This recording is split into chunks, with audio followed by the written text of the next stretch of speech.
yes, we have broken out the Halloween blankets, okay? Hello everyone, welcome back to my channel, or welcome to my channel if you're new. If you are new, hey, hi, hello, my name is Ashton. I'm so glad that you're here. Welcome to today's video. I didn't grab any of the books. BRB, feel the beats been lost in time forever, baby. That was a hot mess. It's a rainy day outside. We have the whole day to ourselves. It's currently around 9 a.m. and I thought, what better way to spend the day than reading? I'm a little bit behind on reading and school is starting up and I want to get the reading that I want to get done. So I'll show you my TBR for today's video, and I'm kind of cracking up because I put a TBR on my Instagram for the month and these books just, I think there's one. I don't know, maybe I'm more on track. I have no idea. I don't think that these are on that TBR. Mood reading at its finest is what I would say. I thought we could spend the day together, kind of get into some cozy fall vibes and just read, just have like a reading marathon. So without further ado, let's get into what we're reading in today's video. To be on theme with fall, I am just feeling very October. I'm feeling very magical, whimsical. I don't know, I'm just feeling very fall. I did pick these books with that in mind though, so let's dive into the TBR. First, we have Nettle and Bone by T. Kingfisher, and this is one of T. Kingfisher's fantasy novels.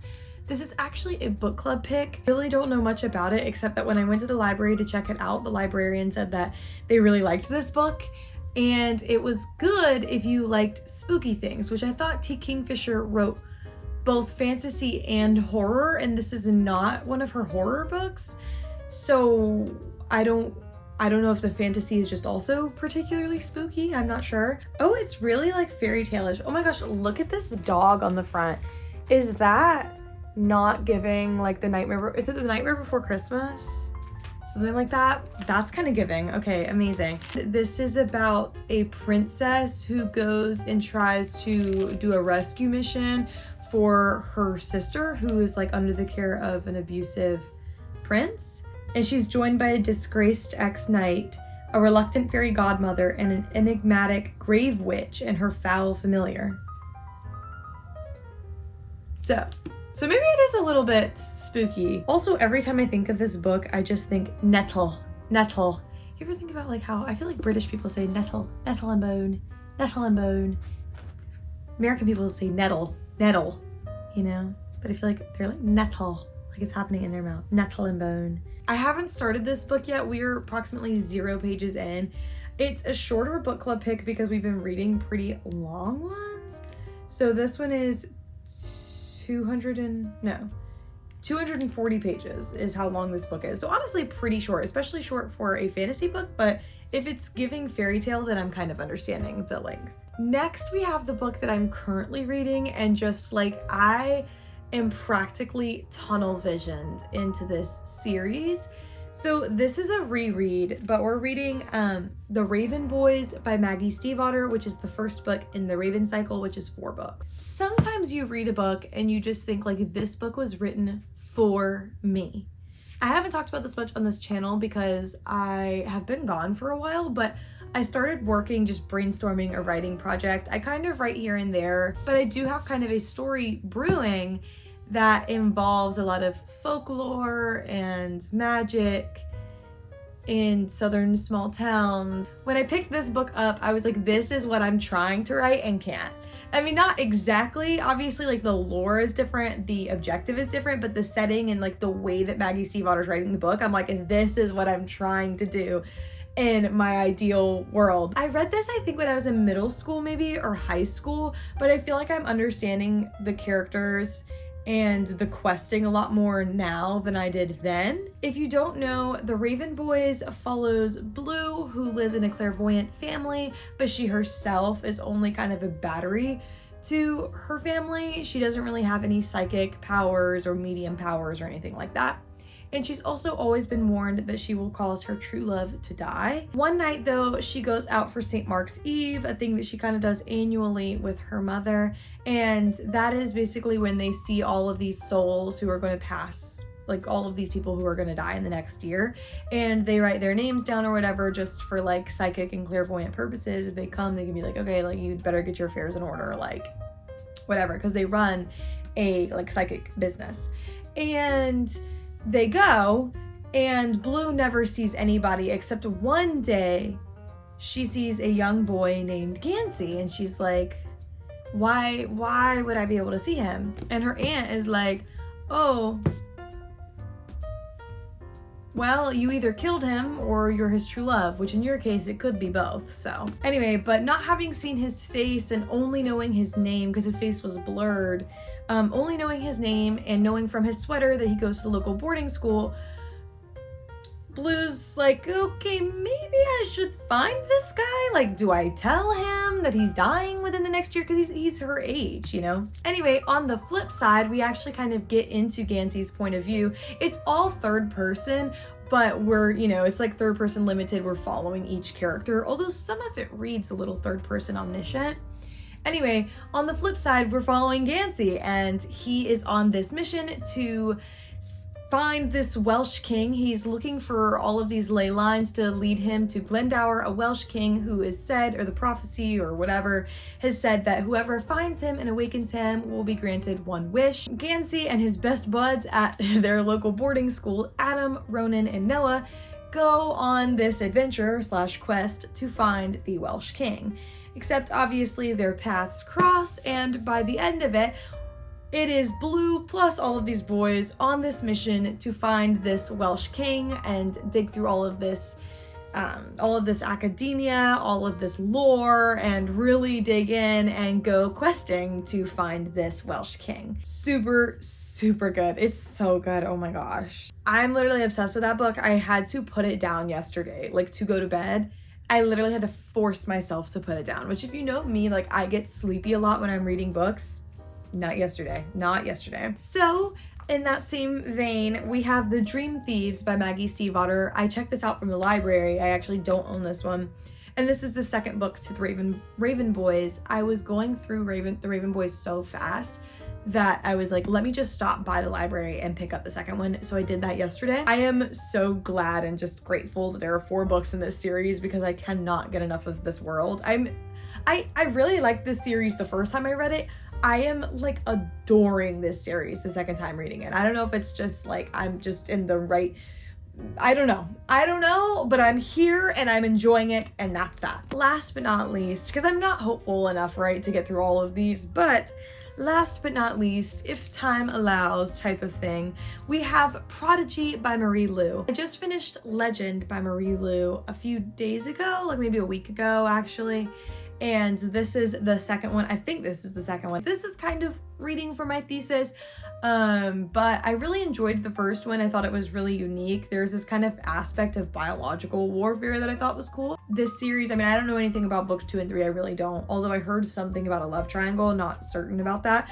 But if you don't know, the Legend series is another kind of YA dystopian that was in that era, you know, the golden era, Divergent, the Hunger Games, etc. Legend follows 2 main characters, June and Day. And Day is this like renowned criminal that the government like does not know what he looks like, but he has just been thwarting their war efforts over and over and over again. And June is like the golden child of the government. Every year when the when the children of this society turn 10, they take these trials kind of similar to that of Divergent, except it's also kind of like the SAT where they receive a score, and the score that they get kind of details like, okay, you can go to university, you're gonna work this low level job, whatever, which at age 10 is insane, right? But anyway, June is the only person who has ever scored a 100%, like the highest score possible on this test. So she's obviously living like in the upper echelon of society. But one day when her brother is killed by the infamous villain / criminal Day, she gets her first mission and she is ready to hunt down her brother's killer, except things aren't always like how they appear because the government may not be who she thinks the government is. In fact, the government might have been lying all along. In fact, the government might be just exercising biological warfare against the entirety of its constituents. there's some political intrigue going on too, where there's the government, which I think is like the Republic or something like that. I can't exactly remember. And then there are the colonists or the patriots, the colonies and the patriots. And they're kind of this rebellious force that's trying to like get into this government, because in a lot of YA dystopians, there's always kind of that element of a resistance building that the main character somehow waltzes in and leads. That's like the first book, and the second book is kind of June and Day having been through the trauma of the first book and knowing what they now know about the government, continuing on in their mission. So those are the 4 books that we have on our TBR for today. I'm hoping to get into Nettle and Bone. I'm hoping to finish The Raven Boys and get into Nettle and Bone. And then if there's time, look at The Prodigy, although I do feel like I would actually just start The Dream Thieves. I don't know. We're gonna see how today goes. But anyway, yeah. We'll see how today goes. Without further ado, let's get into the Cozy Reading Vlog.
I'm genuinely like geeking because I love this book so much. Like, I'm gonna cry. I've literally read 1 chapter since we started reading and I'm literally gonna cry.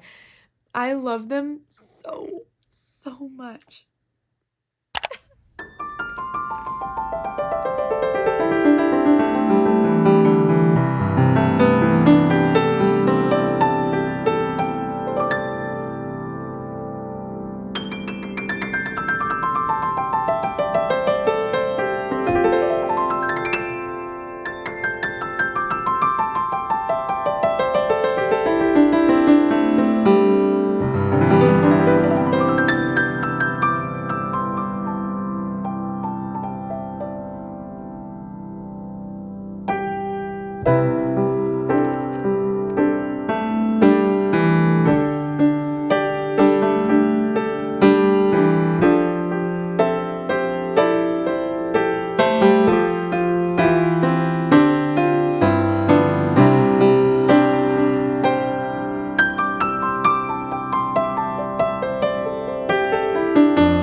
So I'm gonna give you guys an update on where we're at. Yes, this is my back door with some curtains on it. Just ignore that. I've been reading for a while, but I'm gonna stop for a little bit, maybe like an hour or so, to eat lunch. And I also have a lot of just like laundry to put away, things to pick up and stuff. So I'm gonna do a little bit of chores and then we'll get back into it. I'm on page 293, so we're about this far into the book. I just have a little bit left. I think it's just over 400 pages. So we'll definitely be finishing this today. But y'all, I love this book so much. I could literally cry. It's 12:20. So hopefully we'll be back to reading by 1:30. Fingers crossed. So many things are happening. And I'm one of those people where I really, really enjoy rereads because it takes a lot for me to really, really remember a book. I don't know what happens in these books. Like, I will remember, like, oh, I think so-and-so ends up with so-and-so. Or, like, little thing, like a general idea. But, like, there were only, like, about 3 things I remembered going into this book. So it really just feels like reading it for the first time. I do so many rereads, and I feel like I have a friend who doesn't reread anything because she's like, I'm not, like, I've already read it once. But for me, it's like I'm reading a new book every time, so it makes really no difference. And I'm so happy to be back in this world, and I'm excited to see how Maggie Stiefvater, like, makes 4 books out of this, because to be honest, I don't remember, like, things that I thought happened in the 4th book are happening in this one. So I'm like, wait a minute, what's happening? I will see you guys after lunch and some chores. Right, okay, so it is 2:50. But I did finish, y'all. I needed to clean out the, oh my gosh. I needed to clean out the closet. Like, I needed to get rid of clothes that just don't really fit anymore. But anyway, but then there were a lot that it's just like I haven't worn them in so long. I didn't know if they were a vibe or if they weren't a vibe. So then I had to spend all that time trying them on. And plus, very, very long story, but we had a roof leak in our closet. It's such a long story, in our closet, and we had to take all of our clothes out. And when I frantically put them back in the closet, they were completely out of order. Like, you could not find a thing in that closet on my side. My husband's side was, of course, spick and span perfection. Mine was not. So I also spent some time like just reorganizing my side of the closet in general. It is now separated by type of clothing and it's color coded. So it took a little bit longer than we expected, but we're back. I'm back in the reading corner and we are going to continue on reading The Raven Boys. So let's jump right into it.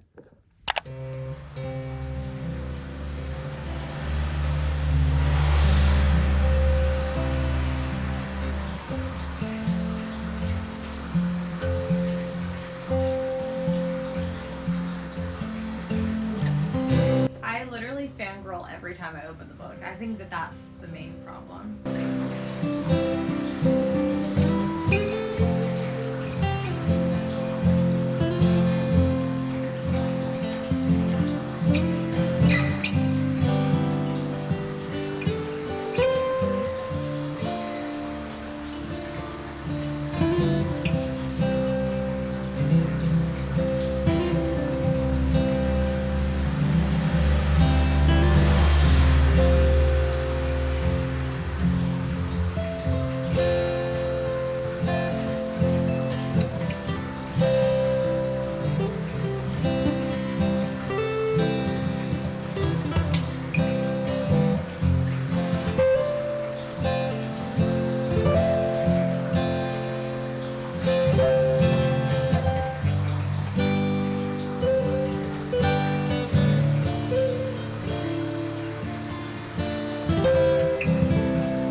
freak out.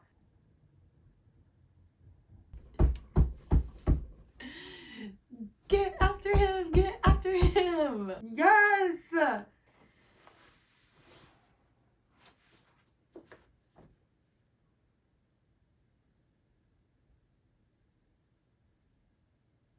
I'm going to freak out. Like, I fear I'm simply just going to freak out. Oh my gosh.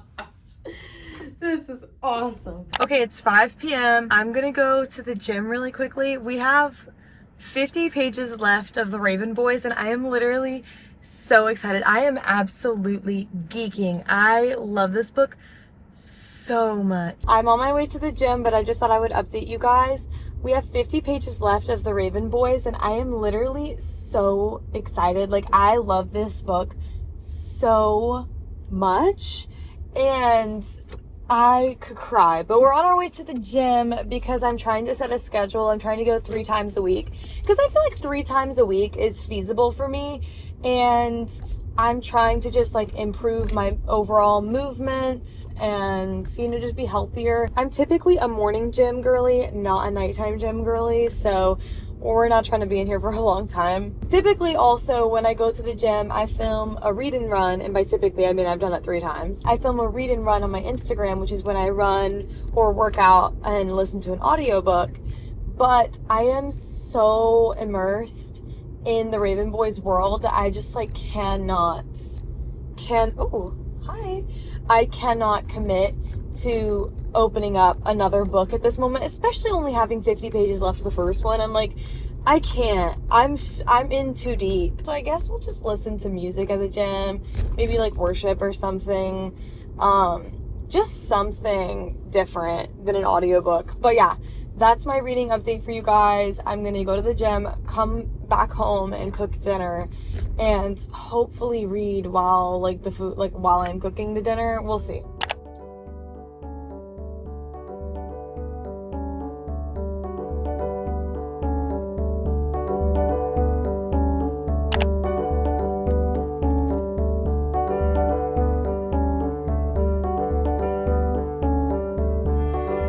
Hey guys, it's the next day. So I've been working a little bit on some social media stuff. I'm about to make an Instagram post right now. So it's gonna be a little bit before we read, just because I need to get something posted. I post a reel like every day, but I never am posting an actual post.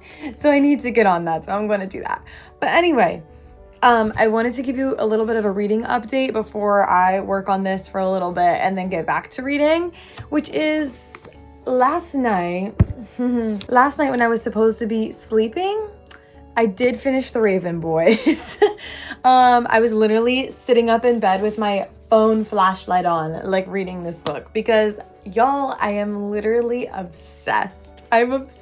If you're one of those people that like really does not like spine cracks or anything, don't look at my copy. It's like not a floppy paperback. It's like one of those like very rigid paperbacks. And I don't know if that's just the one that I got or if that's how this series is in paperback. I don't know. But yeah, mine is cracked all over the place. And yes, by the way, okay, before you ask, I did the slow like cracking thing.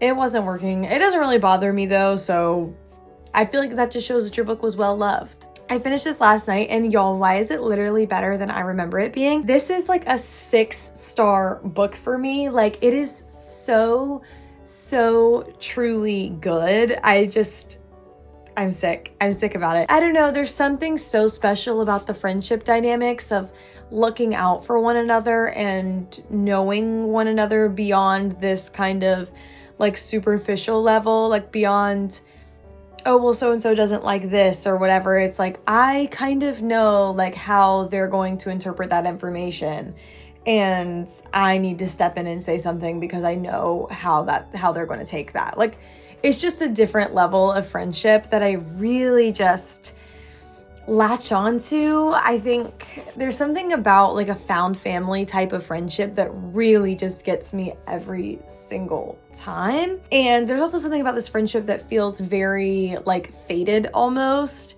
where it's just like they gel together so easily that you're like, wow, like these people were truly made to be friends with one another. And that is just so precious to me. I still can't remember how this is 4 books. I could see a duology. I don't know how it's 4 books.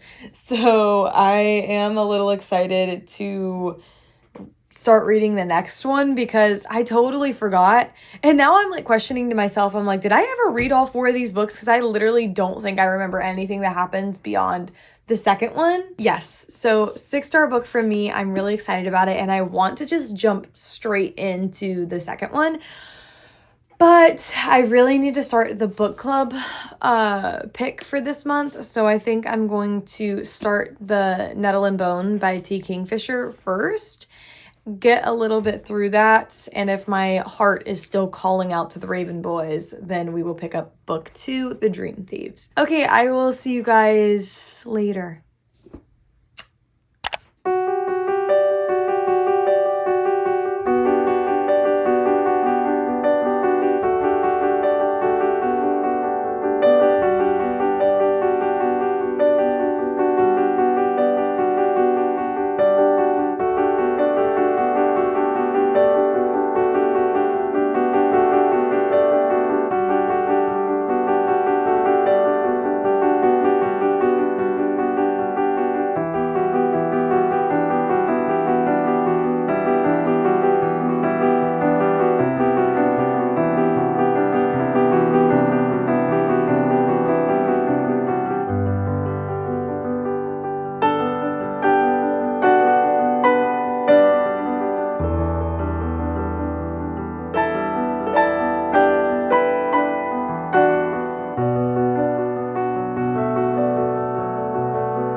That is so funny.